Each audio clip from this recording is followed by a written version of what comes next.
Thank you very much for having me. Such a wonderful time. Yeah, before we get into our conversation, I just want to get your thoughts on what's been happening in Rivers State, because for me, I feel that the reason the president had to act was because of the explosions rocking, the pipelines. And that, of course, is something Nigerians do not want to joke with, especially looking at what that is going to cost us in terms of oil revenue. And when we talk about oil revenue, that's like the chunk of Nigeria's revenue generation. So, I mean, I wouldn't blame the president for wanting to take a step. But of course, some persons have also said, from what he said, it felt like he was tilting more to the Wike camp or to the assembly members' camp, that he kept criticizing the governor at every point during his speech. But let me get your thoughts on all these. Well, absolutely. What I think is, if you notice, Nigeria has moved from being the largest economy in Africa to becoming the fourth largest economy in Africa. That means we've been overtaken. And some of the major challenges, one of the reasons why they're like that, is this consistent explosion in the major source of revenue for our country, which is oil. And we absolutely cannot allow that continue. So it's actually a state of emergency that we need to fix all this ongoing, theft, all this ongoing, sabotage that's happening with sabotage. Yes, that's the word. However, much of, like you mentioned, much of us really think that, the issue, which is that sabotage, should actually be addressed head on. And we should not tilt towards the making it a political affair. So the involvement, of the state government state governor in this process makes it, a question if the entire, declaration wasn't politically motivated. Of course, we all know what's been happening in Rivers State for. So we can't divorce it from politics at the end of the day. After all has been said and done, you cannot remove politics and the state of the country's economy. But it's worthy of note, like the gentleman that we just recently interviewed said, if the president wants to actually intervene and put a stop to some of this, it can actually be done, ASAP, depending on, the will, that sort of thing. Exactly, depending on the will. All right, so let's get to this. Nigeria-Brazil launched $1.1 billion Green Imperative Project. That's a GIP. Talk to us. What more do we need to know about this? And of course, we're told that this is the signing of the commercial phase. So what does that mean? What does that entail? All right. Thank you very much. First of all, for much of our viewers who don't understand this deal, this is one of the largest, agricultural initiative, in Africa. It's a $1.1 billion, initiative, and it's a, the GIP sends to not just only revitalize, food security, but also help us develop our agro-industrial base, right? Where we're seeing features like, local assembly of equipment, of tractors locally. But of course, some of the parts might be imported, but it actually, assembles that, meaning that more farmers, more food producers can have access to mechanization, and also finance for mechanizations as well. So the launch of the commercial part, really what it just means is that we're going to be seeing some movement on the ground. After all is said and done, this is going to be crucial for trade, not just only to boost like the agricultural economy, but also to to promote trade between both countries, because I know that some of these parts are going to be imported and then assembled in Nigeria. And so we look forward to really, the real implementation of this deal on ground. But from all indication, it's a very historical deal. It has taken almost 7 years to actually, put this deal in place. And we're glad that, it's finally coming in, because trust me, Nigeria, we cannot afford to go another year with the way that our food security architecture has been moving for years now. We cannot afford it at all. So it is very, very timely. All right, just before we continue, let me take this introduction. So, everybody's up to speed with what we're talking about. Nigeria and Brazil have signed the commercial phase of the $1.1 billion Green Imperative Project, which of course is known as the GIP, aimed at boosting agricultural productivity and fostering private sector investment. The deal signed in Abuja focuses on sustainable farming practices, linking small-scale farmers to value chains, and enhancing food production. The GIP, the largest agricultural initiative in Africa, will also involve the assembly of agricultural equipment in Nigeria, creating jobs and reducing costs. So that gives us an inkling into what we're talking about. Now, one of the objectives of this is to sort of prioritize the development of sustainable low-carbon farming practices. Now, is that a thing yet in Nigeria, and to what extent is it? Well, I mean, it's not been, widely acceptable. It's not been widely, commercialized. But this, if done, number one, will bring efficiency. See, the way that we're doing agriculture, especially primary production, is largely inefficient. You see that the sector employs over 70% of the Nigerian workforce, but only contributes about 21% to our GDP. With some of these new practices, low carbon, production, what we will see is an increase in efficiency, an increase in production. That is good. That is great for the Nigerian consumer.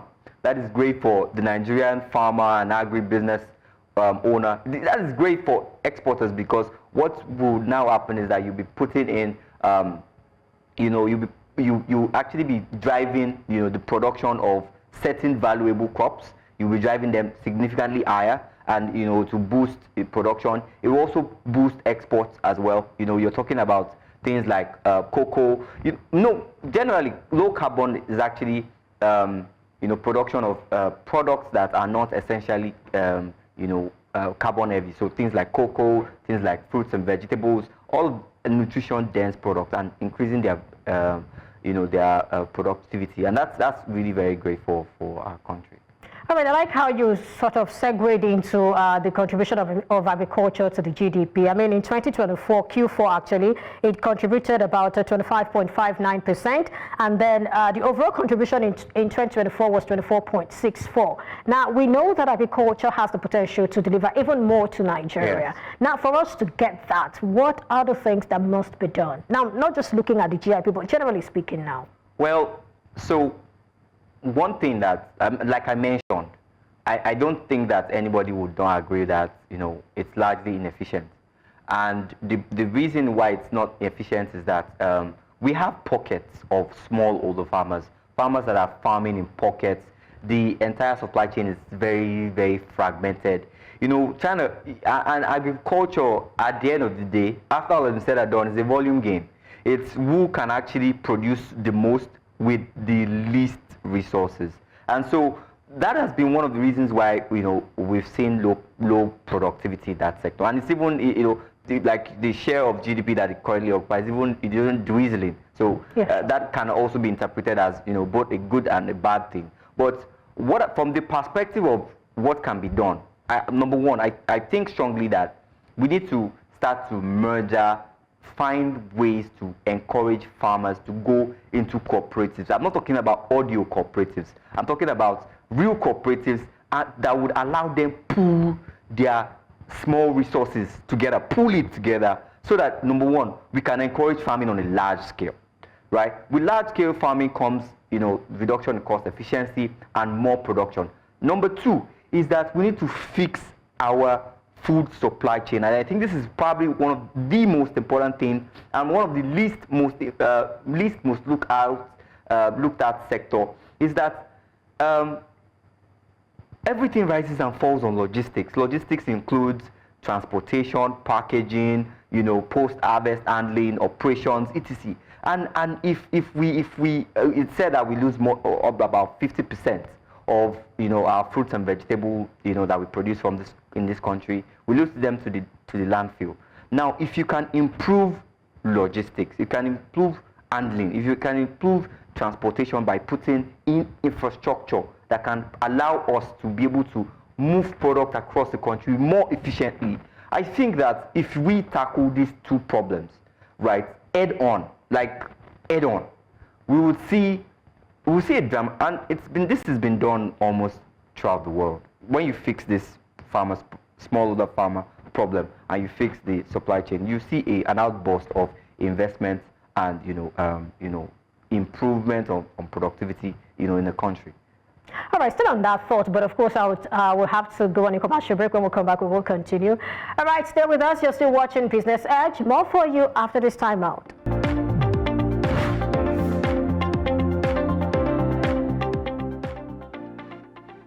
So I was discussing earlier with Aiyeola, our correspondent in Rivers State, and I was trying to get an opinion on what she has seen on ground. What is pertinent to discourse is the sole administrator that's been appointed, and you were mentioning how this person is a general and the concerns the people have towards him. Yeah, he's been an ex-general. The people's concern is that they're having this perception that... Your name, ma'am? My name is Aiyeola. I'm great. How do you feel about all that is happening in your state right now? Because I know it took a lot of convincing Aiyeola had to do for you to speak. How do you feel? I don't like it at all. I don't like what is happening in Rivers State, because formally it's not like this. I myself am asking why it is with schools. They are not happy in Rivers State. If you had the opportunity to speak to the president right now, what would you say to him? I tell him, let him come with to handle this case and stop it. Thank you very much, Mommy. All right, thank you so much, Aiyeola. Thank you, Belani, for that. And of course, we're talking about the retired Vice Admiral, definitely. Thank you for joining us and for sharing your observations with us.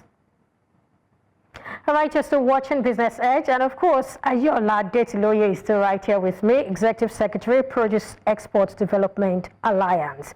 Now, before we went on that time out, you were talking about some of the things that can be done to get agriculture to contribute more to Nigeria's GDP. I also know that some experts have actually said some of the things we also need to do is improved seedlings, and they also talk about technology, how that technology and education can also help the farmers. You talked about the small-scale farmers or the smallholder farmers, how it can also help in information dissemination, knowing maybe when the weather is good enough, not good enough, and all of that. I'd like you to speak to that. Well, that thought itself is very correct. So, you know, whatever transformation that we want to see in any crop value chain must actually start from the seed. So if we're using outdated seed varieties that are not efficient, you know, we're not going anywhere. We need improved, improved seeds and seedlings that can actually help us kickstart that, because inherent in every seed is the ability to produce after its kind and multiply. And so we need to really focus in, so that those critical areas. And, for one thing that I know is that a lot of investment has actually gone into seed production, seed improvement. And that's good for our sector. But we can do more. I know that the potato that we currently grow in Nigeria, especially Jos Plateau State, there's almost over 100 varieties, and much of those varieties that farmers are growing are not, very efficient. Another thing that we need to have is education, and I'm not just talking about, theoretical education, but something very practical. We need to be able to help our farmers bridge that, that knowledge gap. Apart from helping farmers to bridge that good agricultural practice knowledge gap, we also need to be able to empower them with post-harvest operation, knowledge, because the farmer is the most important person when it comes to prevention of food loss. That's because whatever the farmer does or does not do can actually affect, everybody else in the value chain. For instance, if a farmer does not pay attention to the conditions at which they're harvesting, like temperature, humidity, light, and all those things, it can actually affect, the produce as it journeys through the value chain. So I think that we need to just beyond, supporting smallholder farmers to, come together, form cooperatives, and then also supporting logistics and storage. We also need to start looking at, like you mentioned, critical areas like knowledge, technology transfers, and for agriculture, I'd like to say that... If you can wrap it up in about 10 seconds. Okay, so what I'll just say is that this is actually a great time, for businesses and entrepreneurs to invest in agriculture. And, by investing in things like, production facilities, logistics facilities, storage facilities, you know, we can actually see substantial profit in this value chain. And I'm willing to support this this guide. So I put together a guide, right, that can actually help anybody interested. You can just actually reach out to me on Instagram. All right. Thank you so much for your thoughts on the show today. Aiyeola Adetiloye.